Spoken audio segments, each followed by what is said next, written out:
I vehemently deny that statement. That's all I'm gonna say.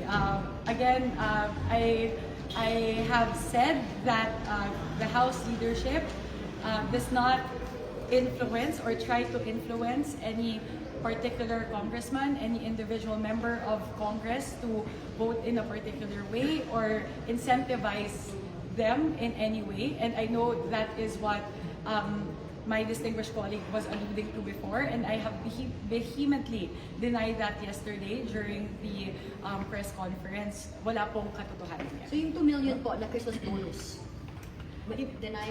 I vehemently deny that. I don't want to speak ill of anyone, especially my colleagues in the House, but that is there is no truth to that at all. Anong oras po itatransmit yung GAB sa President? MOE budget for Christmas activities ng mga distrito? Wala pong ganun. The MOE of the House is purely for the operations of the House. And that's all I can say about that. Anong oras itatransmit yung GAB sa Office of the President? Right now, as soon as Speaker Boji signed it, tinakbo na po kaagad sa Senado. So alam ko po, alas 3 po ang scheduled na sesyon sa Senado.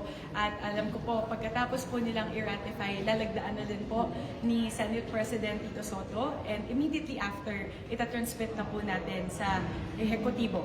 Itatransmit na po sa Executive para po sa kanilang review at para po sa paglagda. Confident kayo na walang mabivito na provision? Yes, I am confident, especially now that it's done, na tapos na po lahat at naayos na natin na lahat ng special provisions, general provisions, lahat po ng mga numero. After reviewing it thoroughly, sabi nga po ni Sen. Win kahapon, 5 beses po proofread yan ng parehong Kamara at ng Senado. So we are confident that the President will not veto. Ma'am, may special